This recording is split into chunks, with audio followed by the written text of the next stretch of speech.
ఏమని వివరించెదను నా దేవుని ప్రేమను, ఎంతని చెప్పగలను నా దేవుని కార్యములు. ఏమని వివరించెదను నా దేవుని ప్రేమను, ఎంతని చెప్పగలను నా దేవుని కార్యములు.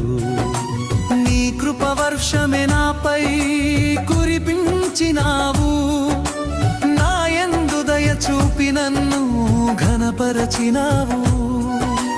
నీ కృపవర్షమే నాపై కురిపించినావు, నా యందు దయ చూపి నన్ను ఘనపరచినావు.